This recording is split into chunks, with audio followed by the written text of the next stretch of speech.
Hi, friends. We at GLC would like to take a quick moment to thank you for watching our programs on this platform, and we'd like to ask you for a little favor.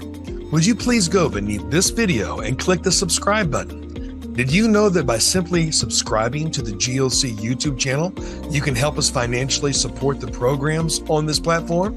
You'll need to be signed into YouTube beforehand. But if not, simply click the subscribe button and YouTube will automatically walk you through the steps to sign in or to create an account. By taking these simple steps, you will not only ensure that you continue to receive our unique programming and gain instant access to the hundreds of videos we post, but more importantly, you'll also be telling YouTube that GLC's content is worth watching and promoting. Likewise, if you enjoyed a specific program, please click the thumbs up button below, which also helps inform YouTube that this is a program worth recommending. Finally, once you have logged in and subscribed, please click the notification bell below in order to receive announcements when we post new content. As usual, feel free to post your questions and comments in the comments section below. We always love hearing from our friends and viewers.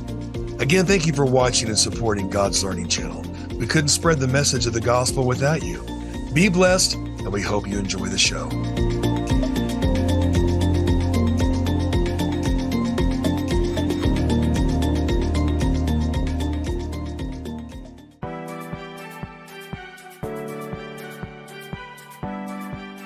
Shalom and welcome to the Light of the Southwest on GLC TV. I'm your host, Eric Aspeitia, and today's program promises to be both powerful and deeply personal. Joining us remotely are Phillip and his wife, Denise, here to share an incredible journey of faith, trial, and miraculous recovery. We'll be discussing Phillip's brand new book, In His Hands, an account of his near-death experience and also his recovery.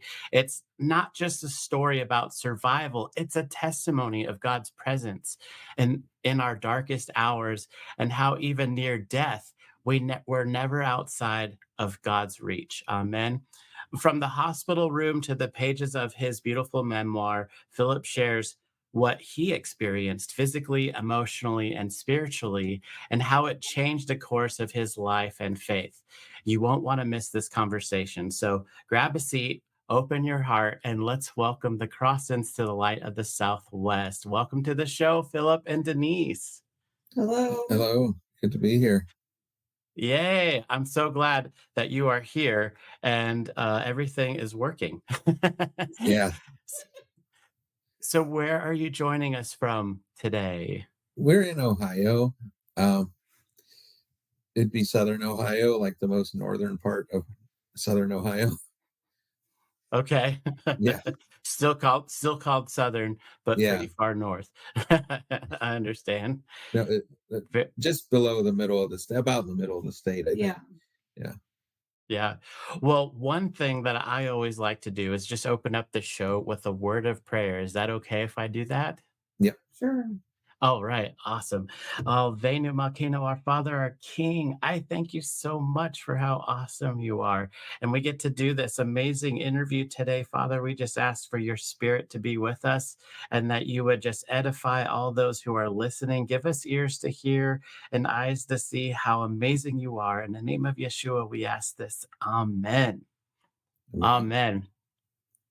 Well, I see that you had well, tell us a little bit, I guess, about you, your ministry, and then let's dive into your book.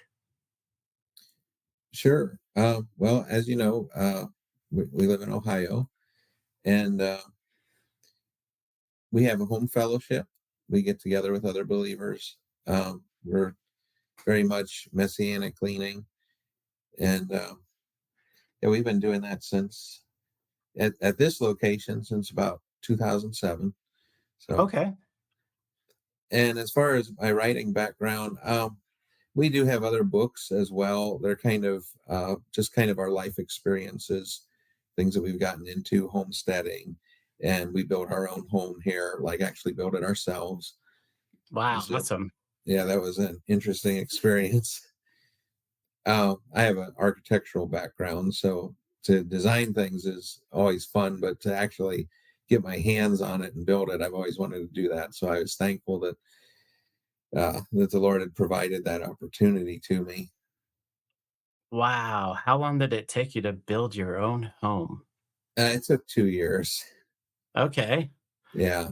Essentially, we got the shell up and got the roof on. And then after that, I just took, pretty much forever, it felt like, to finish out Yeah. the interior.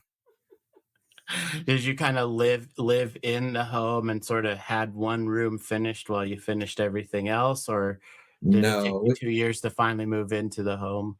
no, we had a mobile home that was on the property when we bought it, and we lived in that. Okay. Yeah. Wow, cool.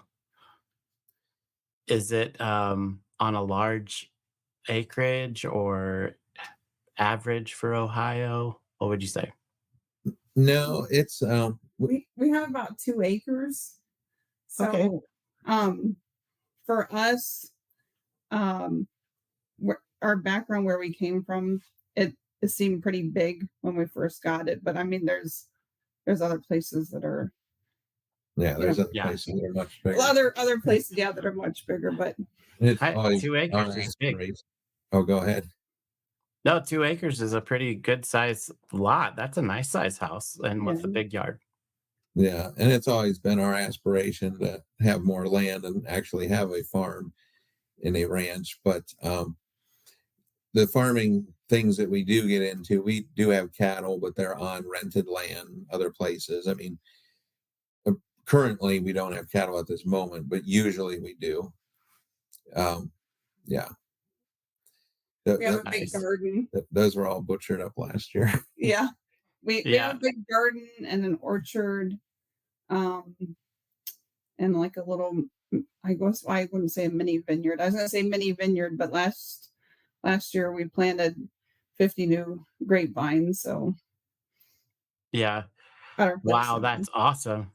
That's really cool. So yeah, I'm just looking at some of your book titles. One is Adventures in Life, Country Living, and Sustainability, which looks really cool. And then another one's like Our Handmade House, Yeah, which is really amazing. And then it looks like you even have like a Passover Seder, maybe with a messianic symbolism into that Seder. That's amazing.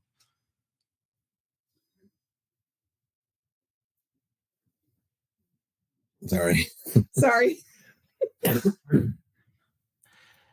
When it comes to writing, I feel like that's maybe some people just naturally have a tendency to be able to write and tell their story. Who's who's really the it says that you're both sort of authors on the books, but who's really pushing and writing everything? Is that you, Philip, or you, Denise?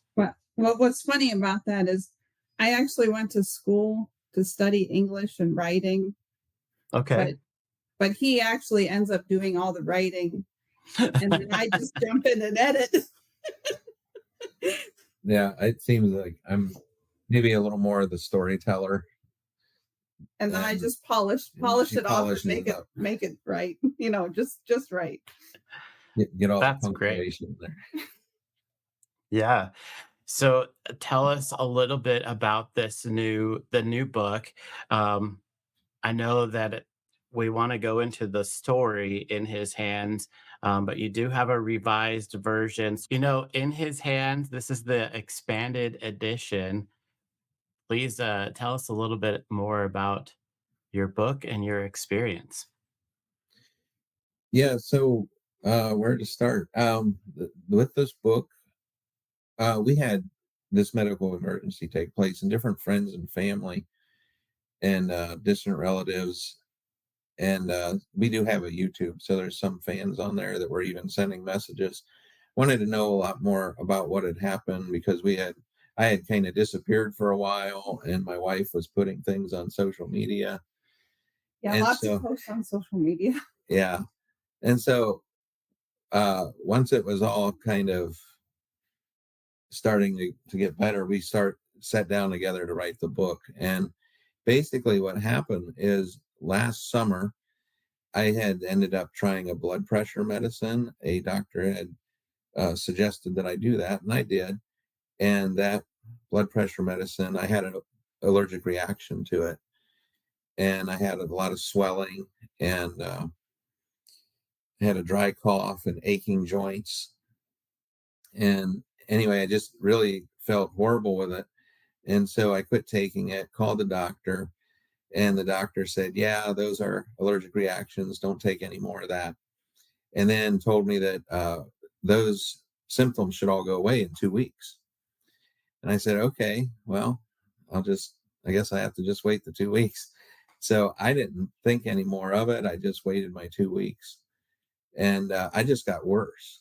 I didn't get better. He could hardly move. Like when he would go to move his arm, like to sit down, we had to like literally like help lift his arm or help move his leg, like to help him like get seated at the table. It was the weirdest thing I had never seen. Yeah, like my joints were stiff and I had like major muscle weakness. And that's what was happening there. And then I had called the doctor back and had an appointment to follow up. And anyway, basically, the one evening I woke up in the middle of the night and I was coughing up blood. And it was, Oh no. Yeah, I wasn't sure what was happening. At first, he thought maybe like, was he having like a severe nosebleed or something? You know? Yeah. And so we thought, well, maybe we'll just hang tight for a little bit and see if it kind of calms down. And it didn't. It just he started coughing up blood again, and I was like, yeah, okay, something's not right, and we have to get help. Yeah, so she drove me to the emergency room in the middle of the night. It was actually, well, it would have been Shabbat because it was about 1 o'clock. Yeah, Friday in the morning. So anyway, got to the hospital and they did some different things, ran some tests, and I ended up admitted to the hospital. Go ahead. Oh, I was just gonna say, well, when he got there, it was just like the coughing up blood had never stopped. Like once it started, it had just continued to keep going and going. And Yeah. and I, and it was really concerning because I thought, how long can somebody cough up blood and continue to go like this? And yeah, he was admitted into the hospital, and as time had went on, his oxygen level kept dropping and getting worse and worse until the doctor had to come in and talk to him and tell him, we're at the point where we have to take you to the intensive care unit. We have to put you on a ventilator because we have to find out what's happening to you. Because if we don't, basically we're going to lose you. Yeah. What the trouble was they had me on the highest, my lungs were filling with blood, and they had me on the highest amount of oxygen you can do on oxygen tanks. And if they raise the oxygen anymore, they'd raise the pressure and damage my lungs worse than what they were. So with the ventilator, they could give me more oxygen without raising the pressure or something like that. That was my understanding. And so, yeah, it was hard to hear that, basically they were telling me if I didn't go on the ventilator, I was going to die. And oh, that's scary. And yeah. they had started running tests every day. They were coming in and drawing blood and running all kinds of tests. And I kept, asking the doctors and the nurses, like, what are we testing for? What are we looking for? And they basically said, we're looking for clues. We're trying to rule out different things. And once we know that we can rule out these different things, then we can narrow it down and figure out what is wrong. And yeah, so basically I was in a medically induced coma, and that was for 12 days that I was in the coma. Oh wow. Yeah. So it was purposeful. The coma was purposeful that they put you into that coma. Yeah. Yeah, Oh, because okay. they had to narrow it down to figure out what was wrong. And it was a week after he was admitted that they had discovered that he had a very rare autoimmune disease. It's called granulomatosis with polyangiitis, or it used to be called Wegener's granulomatosis. And basically, Wow. what happened was his lungs filled up with blood and his kidneys started to shut down. And it basically it's a disease of the vascular system. It affects all the your veins and your blood vessels throughout your whole body, so it can affect every part of your body. And this is what happened to him, and It's most likely the allergic reaction from the medication. triggered Like, yeah, vasculitis. it triggered this. And now I have this. Okay. So what was tell me a little bit at the beginning. I mean, what was your faith? What was God telling you? What were you generally feeling in that time frame? Well, like as I was going to the hospital, um, that's one thing that you have to understand. We live in the pretty much almost the middle of nowhere. The hospital is at least an hour away. Uh, there is a local hospital that we could go to, but they don't have anywhere near the staff or equipment or the things needed for major things like that. So when I was coughing up the blood, um, she had given me a what was it? A little like old juice bottle It or was like, yeah, something. like a juice bottle, so he could, So we would ride in the vehicle up he there, could and spill I the was blood spitting out of blood into this thing, or I was coughing into it, trying not to ruin the interior of the vehicle as we're going. And I'm just praying as I'm coughing up this blood, and I'm just thinking, how much, like she said, how much blood can a person cough up before they die? And I'm just thinking, you know I've never had anything like this. I've never taken medication for anything up to this point. I have, I might get a cold here or there or something like that, like everybody does, but I've never had any major illness. And so it was very I it. guess surprising to It me. took us by surprise because he went from a healthy, hardworking, guy to basically not being able to hardly move and couldn't do anything to coughing up blood. So, and it happened within like a month, just this quick downward spiral that was very scary at the time. Yeah. And so, yeah, during that whole ride, it was constant prayer. And even in the hospital, they kept coming in before they put me in the coma.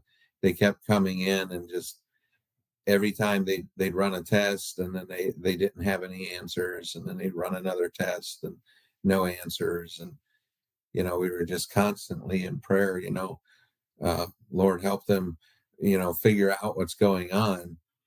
And I figured I had some kind of like super bug or something, that I had caught in the midst of the allergic reaction. But yeah, it was actually this granulomatosis vasculitis. One thing that I remember, what was really scary was when he was there in the hospital, we had waited for a week. Well, he was there for a week before he was in the intensive care unit. And then it was a few more days after being in the intensive care unit that, I kept asking the doctors, like, we need to find an answer. We need it now. And I remember the one doctor, his name was Dr. Engel, and he says, I know. He says, we're working on it, Denise. And I said, okay. And I will never forget when he came in with this paper. He came in with this paper and he's waving it around. We have the answer. We have the answer. And I'm like, okay, great. What is it? And I just thought, okay, fix it. And you fix it. And he's going to be off of this thing tomorrow. And the next day we're heading back home. And I had no idea that I had almost 2 weeks ahead of me with, seeing my husband hooked up to a ventilator and not being able to do anything. I physically could not do anything to help him. He was completely at that point in God's hands, because I'm the kind of person that likes to be, I like to have all my ducks in a row, and I didn't have my ducks in a row. My ducks were all spread out, and it was very hard to deal with seeing him like that. Yeah, and when they had made the diagnosis and figured out what was actually happening, I was already in this coma, and he was out of it. So I he had had no idea what was going on. And when they told me that he had this autoimmune disease, I was shocked, because I thought, how does somebody who's so healthy end up with this disease, with this illness? And it's very rare, and it's life-threatening. We could lose him at any moment. And not only that, but they were telling me this is something that he's going to have to live with for the rest of his life. Oh, And wow. it was shocking, because I remember sitting there thinking, like, I'm looking at him on the ventilator thinking, like, I can't do this. There's no way I can do this with him like this for the rest of, the rest of his life. And so, at that point, a lot of prayers started going up. And as I understand, they started to treat the granulomatosis then. And to do that, they have to give different things. Well, what do? They tried to clean the antibodies out. Yeah, they did. They started a treatment called plasmapheresis, where they basically take out his plasma, the bad parts of the blood that were carrying the antibodies that were attacking his body, and they had to put in new plasma into his body. And when the process that they would do this would take anywhere from 2, 3, 4 hours, and fill this huge bag full of plasma. And I'd be like, how in the world is that all coming from my husband? And it was just I'm glad I wasn't awake. Really surprising to see all of that. And they also started giving him the cancer. What another thing that really was scary was when they brought the cancer lady down to the intensive care unit, and I thought, okay, we have this autoimmune disease. Does he not have cancer? And she came down. She was the nicest, sweetest, kindest lady, and said, your husband does not have cancer, or we're going to use this cancer drug to kill the antibodies. And this is going to hopefully be like the next punch and knocking out the antibodies to help save his life. Yeah, and those are medications called cyclophosphamide. Another one was Rituxan, and they gave those for that, but they also not only clean out the antibodies, but they suppress the immune system so that it doesn't flare up again, because the granulomatosis is an autoimmune disease. And so it's actually the antibodies are made by my immune system, which are attacking my lungs and my kidneys. And so they gave me that. And then I had gotten some infections, some pretty serious infections. Yeah, he had too, in the coma yet. He had a port in his neck for the plasmapheresis treatment. Plus he had 2 IVs in both arms, because they had to use it to one was for nutrition, one was to get blood, different, and one was for fluids, different things that they had him hooked up for. And so I looked at them and I said, okay, my husband has 5 holes in him, 1 in his neck, 2 in each arm. And now we're giving him medication that's going to suppress his immune system. What's next? And he developed sepsis. And he got a staph infection, developed sepsis. And it was very scary. Yeah, they weren't. Yeah, sure. That's scary. Yeah. Yeah, very scary. They weren't sure if I had died at one point. And there was one incident that my mother-in-law came and his brother came. They came to see Philip. We had people coming in and out to see him, family, friends, relatives. And at one point, when she was there, my brother-in-law were there, I had stepped out of the room because they were like, they only wanted so many people in the room because they didn't want to expose him to too many, they didn't want too many people in there because it was like, we have to protect him so that this is already affecting his immune system. We don't want to make it worse. And so when they were in there, I had went down to the cafeteria and I sat, as soon as I got a cup of coffee and I sat down, I got a text from my brother-in-law saying, Denise, you have to come back now. And I had no idea what was going on. So I'm running down the hallway and I walk into the room and I'm looking at the machines. And the first thing I did, I looked at the machines. I looked, the oxygen level and, the different things that were, and there's no numbers on the screen. There's no numbers. There's nothing going on. And I'm like, oh, what is happening? Yeah. I'm thinking like, is he dead? And I thought, I have to get a nurse. I'm just thinking like, get a nurse. And as soon as I turned around to grab the nurse, they said, they're already on their way. And before I knew it, I turned around and the whole room is flooded with doctors. The director of the intensive care unit was there.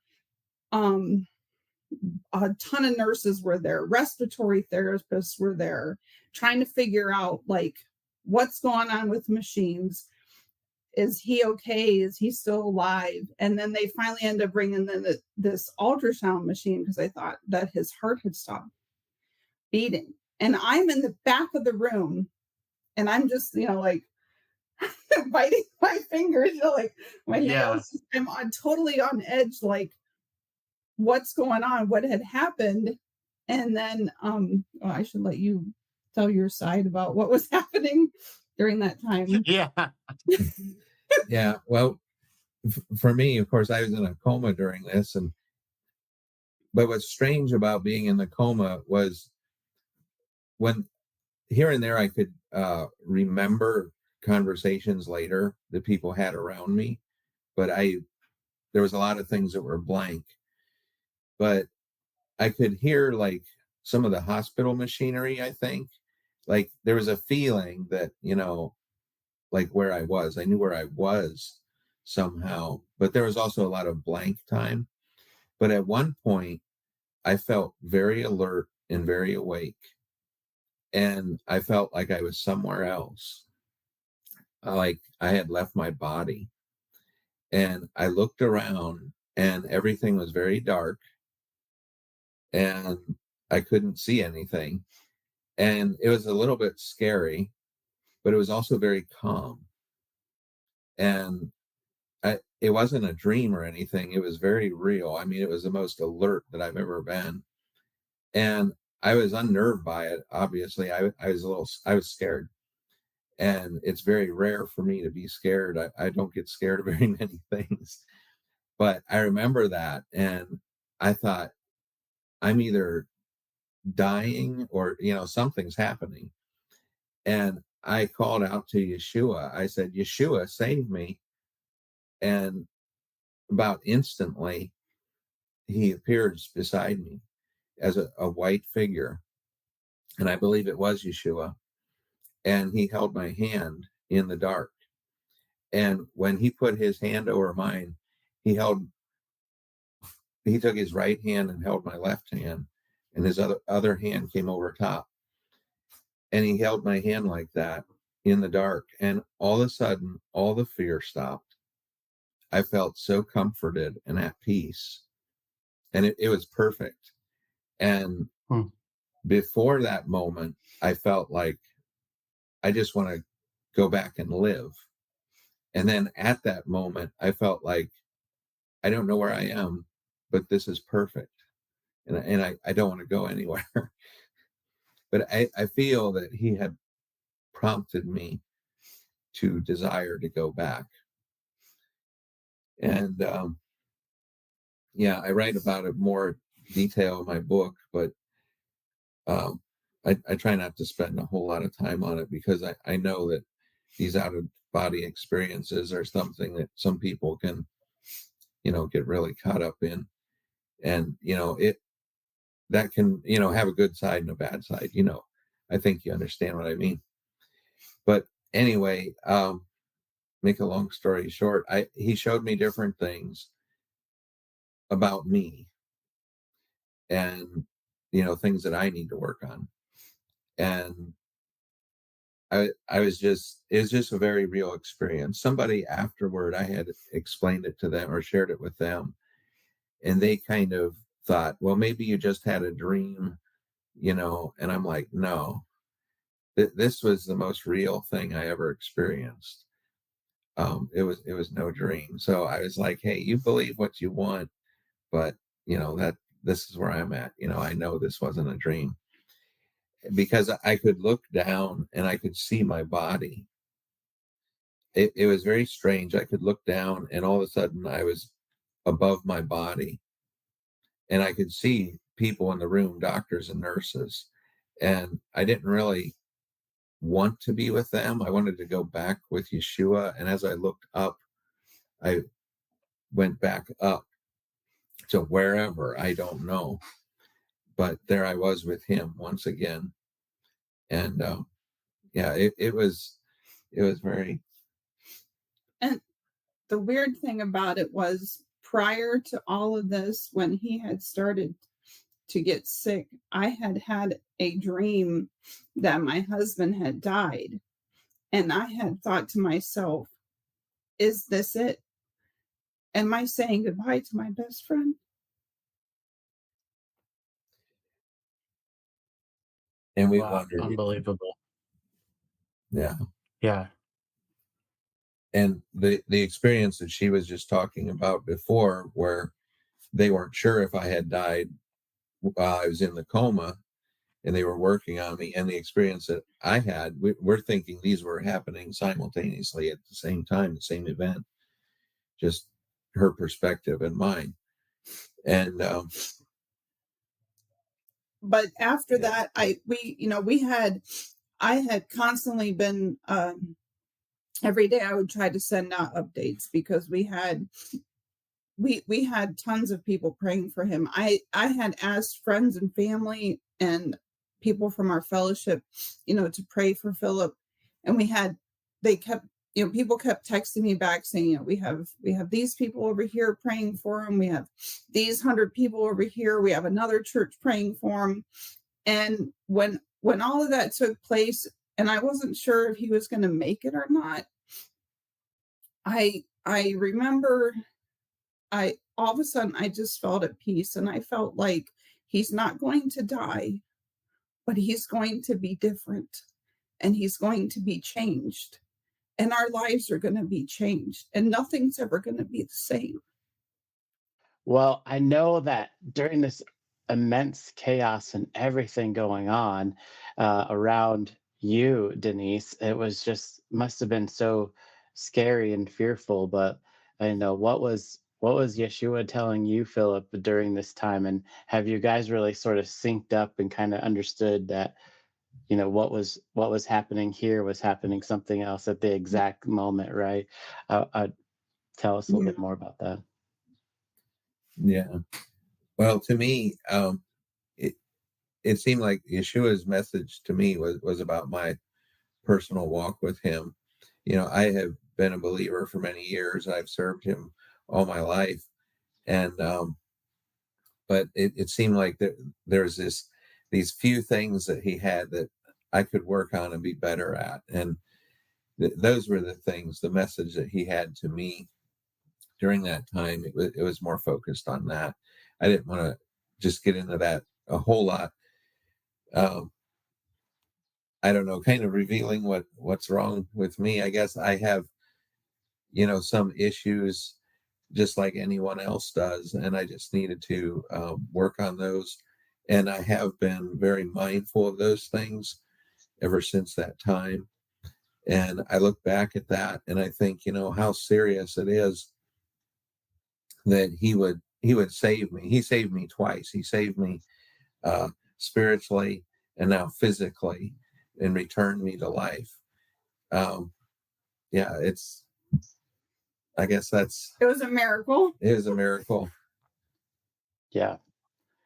He that is really amazing. And he doesn't do anything without purpose.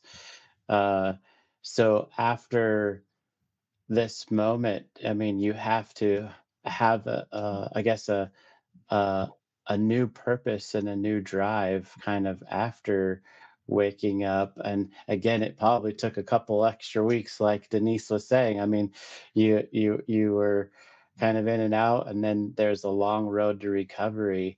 But while you're in this long road to recovery, what are you thinking? What is the spirit speaking to you, and maybe what's the new purpose in life? Well, to me, when I woke up out of the coma, um, there were different things. Like, I couldn't sit up, I couldn't feed myself, I couldn't walk. There were, I didn't know that when you're in a coma, basically you're doing nothing. And they told us for every day that you're doing absolutely nothing in a coma situation, that every day takes like 10 days to recover from. So I was out for 12 days. That should be like 120 days to recover. But on top of that, I have these medications that, work on my, that cause muscle weakness and different things as well. So anyway, um, sorry, I lost my train of thought there. Denise, what is and of course, you've taken a vow at your wedding, through everything. You're going to be by his side, and you're all of a sudden your husband, who is the big strong man who built your house by hand, is now needing, your assistance and medical assistance for everything. What is what is the spirit speaking to you also?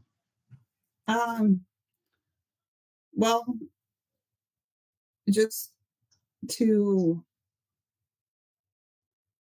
realize that now,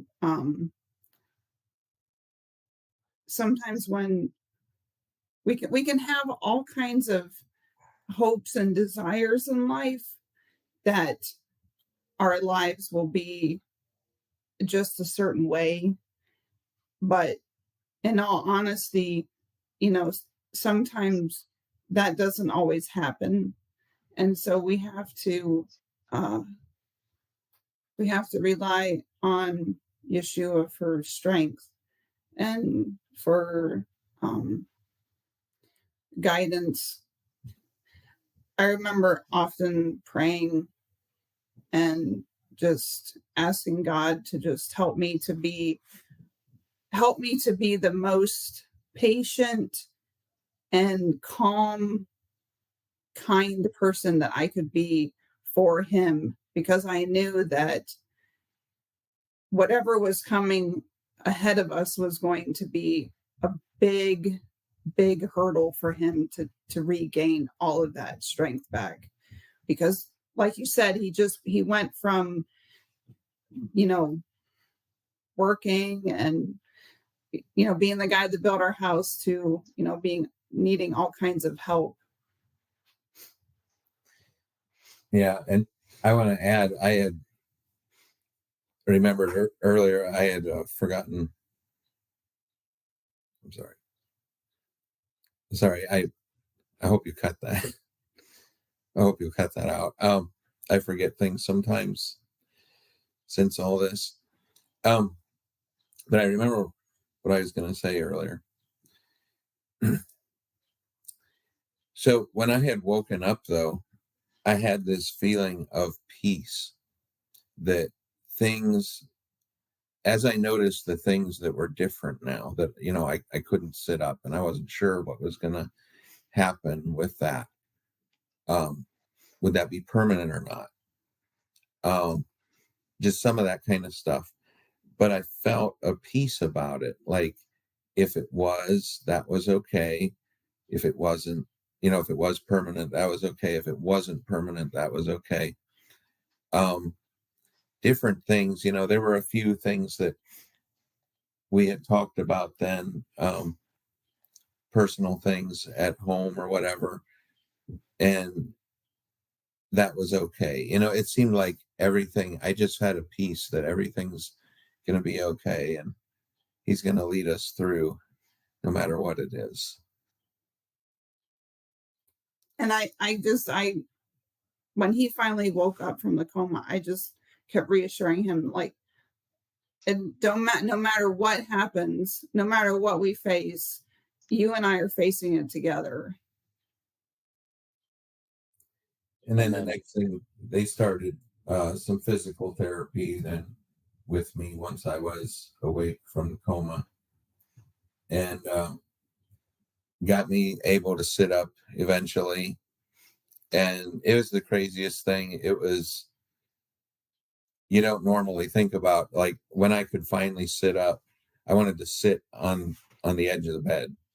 I don't know why, but when I could finally sit up and sit on the edge of the bed like a normal person would do, I just felt like, I don't know, that's a small accomplishment, but at that time it was a big accomplishment. And I just knew that, he's answering my prayers. And then I started to feel more like I am going to return to normal. And I'm still confident of that. It's been a long process, but they did physical therapy then with me in the hospital.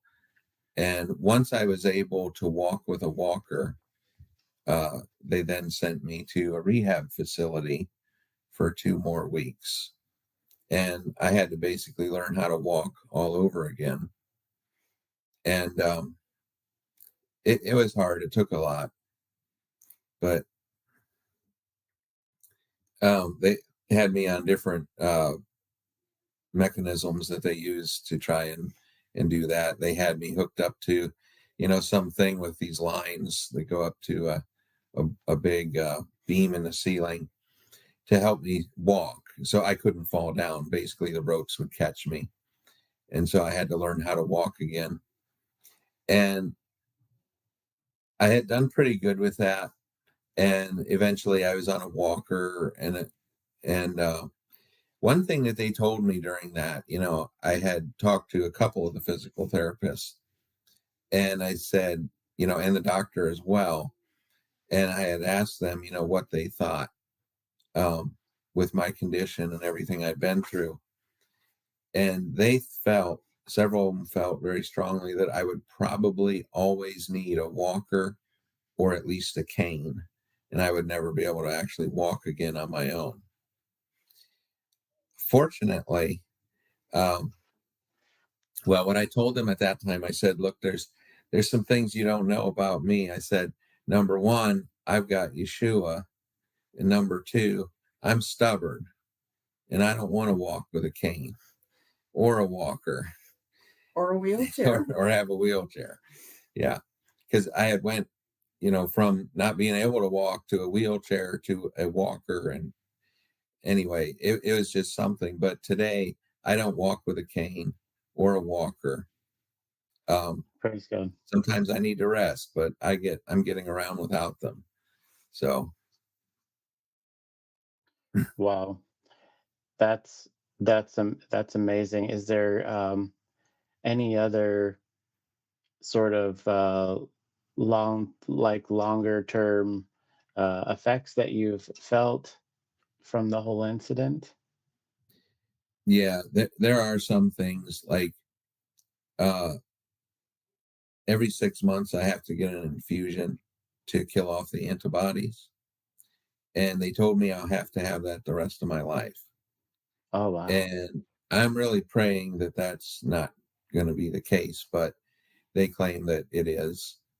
Um, there's different things I'm reading about this uh, granulomatosis.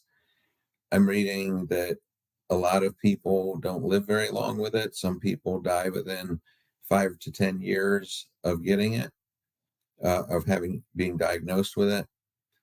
Um, I'm not planning to have that. Right. I'm planning to live till Yeshua returns. That's my hope. Amen. But the medications that they give have caused some different issues. The medications don't come without side effects. Those medications have uh, damaged my liver, and we've talked to. I have to go to see a liver specialist, and he's talking about having biopsies, or maybe even there's a possibility of a liver transplant, unless my liver numbers can improve. I guess your liver can actually improve and even uh, heal itself if you can remove, do the right things. I guess I'm no doctor, so I don't know about all those things, but basically they've taken me off a lot of the medicines that I could be taken off of, but those infusion medicines I still have to get every 6 months.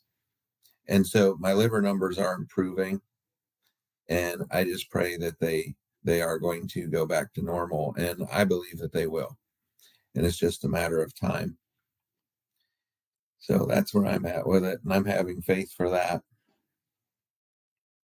I do have some breathing issues and fatigue and weakness, but I'm praying that that all turns around as well. I know that for a lot of us, when we have a brush with death or our mortality, that we tend to we there's some things that you go, man, I wish I would have done differently, or there's something I wish I would have went and seen, or somebody I need to talk to. Is there any of those moments where you're like, pack up the bags, we're going to Israel, or anything like that? I know that because you do have some medical things that maybe the mobility part is different, but I was just wondering, is there any of these moments where you're just like, I gotta go do this, the one thing, or anything like that? Uh, Not that so much, but there is thoughts of, looking back, at my life. There's times where there's things that, you know, I wish I would have done differently. And I wish I had the opportunity to do them differently, but it is what it is. But yeah, there's definitely, I've been thinking about those kinds of things a lot more. What would I have done differently than how I did it in the past? Have I wronged anyone that I should, approach and, try to correct those things with them? Yeah, I've had a lot of those kinds of thoughts. Wow, wow. Denise, anything for you in that realm? Um, I guess I look at it and I just feel like, what life is very precious, and you never know, things could change and just at any moment, and you never know. So I feel like we need to um just keep our eyes fixed on Yeshua, and to live for him. And not only that, but to enjoy all the time that we have to be together while we can, and to not take things for granted. Absolutely, absolutely. Wow. So, if somebody wants to get a hold of your book, where can we go on and sort of find it? I did do an Amazon search. I was able to find it there on Amazon, but is there anywhere else on your own website, or? Yeah, we do have it on Amazon. We also have it on our website, which is 9diamondranch.com. And we have our other books on there as well, and everything on that website we sell. Our children actually run that website. Our two oldest children do. Okay, Yeah, that's amazing. yeah, And and yeah, tell oh, us a little bit about people who have been reaching out to you and praying with you, and what you've been doing with your ministry. yeah. Oh, there's been a number of them. So when he was in the hospital, um, we had a lot of people come in and help. We had people that came and checked on our children. We had people that came and helped our children with schoolwork, and our two oldest were in a at that time they were enrolled in a business class at a career center, and so they're helping them get to classes. And um, people from our fellowship had come to help clean out our chicken barn. They had come help clean up our garden. They chopped a ton of firewood, so that when we got back home, we were able to run our wood stoves. We had people dropping off meals, groceries. Um, yeah, we just felt very loved and cared for. That Yeah. is awesome. When I was still in the hospital, I had a dream, but it felt kind of like a vision. And in that dream, my wife and I were thanking all kinds of people for doing all kinds of things. And I had no idea, what are we thanking these people for? I had no idea.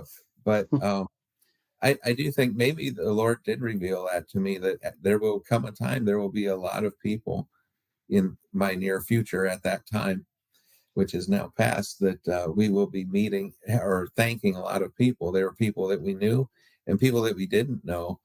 And that's the way it was. There were people who helped us who we knew, and there were people who we didn't know, people who, friends of friends, or, however the connection was, that they came and they helped and prayed with us and prayed for us, and And so many things. we even were contacted by people that we didn't even know were complete strangers who had shared their story about how they had dealt with the same illness that Philip was diagnosed with, and how they overcame the same kinds of difficulties. And so it was pretty amazing to know that we weren't alone in all of it. Yeah. And one of the things we read is a lot of people with this illness have so many side effects from medicines and different things. I'm not sure if it's an extremely high number, but it's a lot compared to other diseases. A lot of people will commit suicide rather than deal with uh, the treatments and the ongoing things, because we're finding out it seems to get worse as a person ages. But one lady we met, complete stranger, has had this for 20 years. And she says, although those things are true, treatments have improved over the years, therapies have improved, things are better. And she's just kept her faith in God, and she's made it through so much. And we're hoping to get together with her in person. But yeah, just to hear what she has to say, it has been a blessing. And there's been others as well who also have had this disease that, yeah, they've shared similar stories. Wow.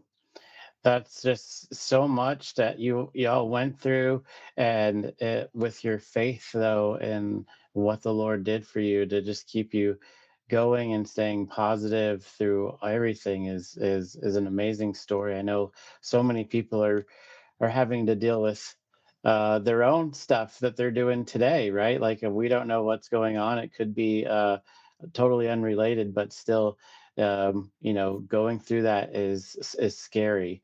And for your community and the whole body of Messiah to come around you in different ways, whether they're supporting you with prayer or a meal train or financially.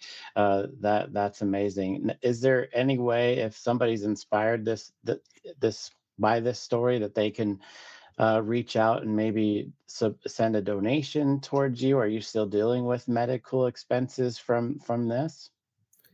Yeah, there are things. He hasn't been able to return to work since he was sick, and so it's been a little bit of a challenge for our family financially. There's my husband and I, and we have 5 children, and we homeschool, and so it's hard for me. Yeah. And I think there's a place on the website where people can donate. There was something set up that some friends had set up as well. I'm not sure if that's still going. It might be, but I don't remember the information right off the top of my head. But we do also, they can make a donation on the website, and we also do have a PO box if somebody would like to, send it that way. It's PO Box 304, Berlin, Ohio 44610 if they want to write to us. Or All right. Yeah, no, thank you for sharing. I know uh, everybody gets inspired different ways. There's so many people that watch GLC and that they're watching the story right now and maybe feeling definitely inspired to reach out and help in any way that they can.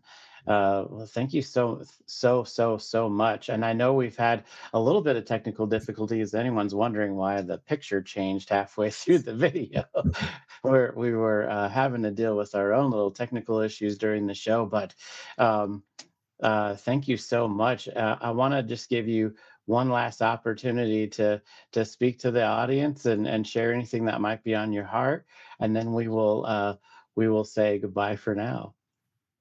Yeah, whatever you're going through, keep your eyes on Yeshua. He can get you through. Amen. Amen. and All right.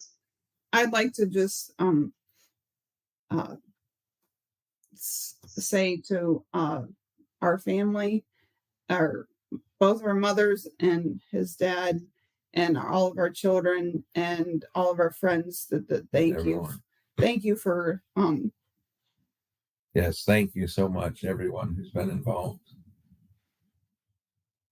From the medical people to the people we know and the people we don't know. Thank you very much. Amen. Amen.